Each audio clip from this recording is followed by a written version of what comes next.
Interi me merit, bravo qoftë. Tani me merit, tani se po flisni pak më parë për tjetër gjë. Tani mbetet për të parë sa merit. Ajo që folëm më herët është për të vërtetuar. Po. Ndaj thash, të shohim ku do të shojë timi, qoftë të lejë dhe UEFA etj. Në situatën që jemi, duke lënë minjan ato që ende nuk i dim sakt, sepse është një tim dhe i pyetësor që edhe Roki ka refuzuar të përgjigjet me sa lexova. Por që të flasim për sportin sportin luajtur në fush, Interi superior në Itali. Nuk do të thotë që është ekip vërtet i jashtëzakonshëm, e ka treguar Europa sa vlejti këtë vit, por në Itali mbetet superior për shumë arsye. Ka arsye organizimi, arsye fushë, marrëdhënie me klubet e tjera, me arbitrat e tjera. Dhe e meritojnë, për të thënë të drejtën, e meritojnë, pavarësisht se ka pasur dhe akuza plot, dyshime plot, por s'na takojnë fort përderisa diferenca është që e madhe me Napolin dhe Milanin. Përsa i përket garës të vendit dytë e poshtë, kam përshtypjen Napoli dhe Milani kanë kryer punë. Tashmë është Roma, Como, Juve, janë tre ekipet për një vend në Champions League. Ka një problem, barazimi i dieshëm ishte fitore për Juventusin. Po. Sepse duke qëndruar 3 pikë mbi Romën dhe Comon, ka dhe avantazhet e takimeve direkte dhe sido që të shkojë me kalendarin që ka mbetur, që e ka shumë favor që Juventusi, në rastin më të keq do humbas një ndeshje dhe do fitoj tjerat. Edhe nëse humbet një ndeshje përsëri, Juventusi është i sigurt në 4. Që gara për 4-shën për mendimin tim ka marrë fund. Vetëm po të ndodhë një çmenduri. Kisha mundet. Okej.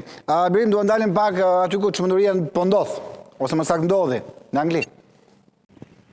Po, shiko, të gjithë, le të themi tifozët neutral ka thënë ndoshta edhe për gjuna, le ta themi. Po le ta marrë Arsenali. Të marrë Arsenali. Por duket sikur të vetmit që nuk e duan atë titull janë lojtarët e Arsenalit. Arsenalit. Mënyra si e kanë menaxhuar të sezon. U ka buzëqeshur fatin çdo drejtim. Liverpooli s'ka qenë fare. Manchester United ka vite që nuk është, Chelsea është katastrofë totale. Manchester City praktikisht duket sikur e ka mendjen më shumë të ato gjyqet që ka hapur për manipulime financiare etj. Dhe arriti një moment praktikisht edhe tifozët e Arsenalit nuk e besonin, ka që lehtë ishte. Dhe tani krejt papritur rezulton që Arsenali nuk qenë ka përsëri aftë dhe i gatshëm ta marrë titull dhe e bën dhe në mënyrë shumë shëmtuar. Kjo është macaruesja. Ai sa vjen moment edhe tifozi neutral thotë, po dale pak se nuk është titull ky. Në Angli jemi mësuar Liverpooli për shembull kur e fitonte me goleada, me futboll të bukur. City në kulmin e vet e dominonte frikshëm. Kurse Arsenali mundohet bëjë 1-0, ka shpikur disa metoda të shëmtuara me lojë errore, me krose, me rrethim ndaj portierit kundërshtar. Realisht është antipatik si mënyrë loje, si ekip, por nuk e di, ende kanë shanse goxha ta marrin sepse edhe kalendari ai është vështirë është dhe për Cityn, por është pak zhgënjës. Ndërkohë nesër Paris Bayern, pas nesër Atletico Arsenal. Si ishe këto dy sfida bre?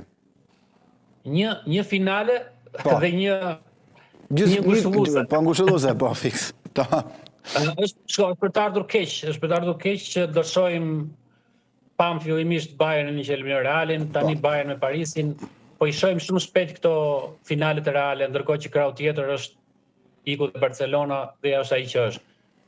Unë them që Bayerni është shumë më lart nga rivalet të sezon, edhe pse Paris Saint-Germain është një ekip shumë i bukur për të parë dhe kampion me merit në fuqi, por është viti i Bayernit, mendoj unë. Ndërsa në krahun tjetër mendoj që Atletico do shkojë në finale. Deri aty e ka, është mësuar me finale. Okej, ti thua Atletico Bayern është finalja. E parashikimi jot. Për mendimin tim po.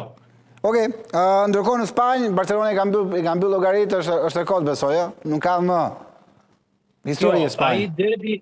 Ai derbi që do luhet Barcelona Real Madrid është më shumë për nder, për ato renarinë e përballjes direkte, ka shumë gjëra brenda përveç renditjes. Kampionati ka marrë fund prej disa javësh, ose më saktë për mendimin tim prej muaj, sepse Reali e ka menaxhuar njërësisht keq të sezon. Okej, po pikërisht pa duhet ndal pak këtu Berim, çfarë po ndodh me ato konflikte brendshme, Mbappé, Vinicius, sherret në Madrid, si është kjo historia?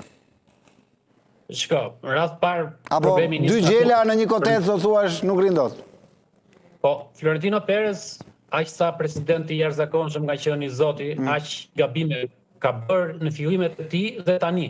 Tani po bën shumë gabime sepse vazhdon me teoritë që unë përforcoj ekipin vetëm pjesës sulmuese, nuk shpenzoj as për mbrojtjen, as për mes fushën, nuk janë zëvendësuar kur lojtarët kryesorë si Modric, Toni Kroos, Casemiro e tjerë.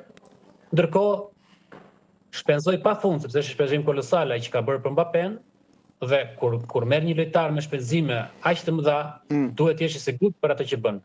Në momentin që morën Mbappén, aty krijohen, si thua, lëvizje të mëdha në skuadër, erësohet roli Bellingham që vitin e parë shkëlqeu, erësohet roli Vinicius. Natyrisht karakteri i Mbappés është shumë problematik që nuk e kishin marrë parasysh, po nuk kishin budallënjtë e Paris Saint-Germain që morën frym për u largua Mbappé. Po edhe Vinicius Junior është karakter tjetër problematik, shumë i vështirë që ndikuan direkt, sidomos Vinicius ndikoi direkt te largimi i trajnerit Xavi Alonso, që ishte një gaf kolosale e klubit dhe Florentino Perezit. Sepse nuk mund të largosh një ndër trajnerët më interesant dhe më tërheqës në qarkullim, dhe një legjendë e Realit, nuk është një i marrë nga rruga, dhe ta largosh pak muaj pasi e ke marrë me idenë se nuk janë të kënaqur X apo Y, ndërkohë që Reali ishte në krye. Deri në nëntor, dhjetor ishte goxha mirë dhe në Europë dhe në kampionat. Kështu që është një çorë e gatuar nga vetë Reali dhe jam shumë kurioz si do e zgjidhet, sepse është shumë situata e vështirë edhe në aspektin financiar. Blerim, shumë faleminderit. Kënaqësi të kisha në të bisedë, të uroj një javë sa më të mbarë edhe punë të mbarë. Faleminderit shumë. Ishte kolegu Blerim Jaj, gazetar në Supersport në këtë bisedë. Shkojmë në prej shkurtë publicitare dhe rikthehemi sërish. Me mua Ujeza Doshlani do t'jemi bashkë në edicionin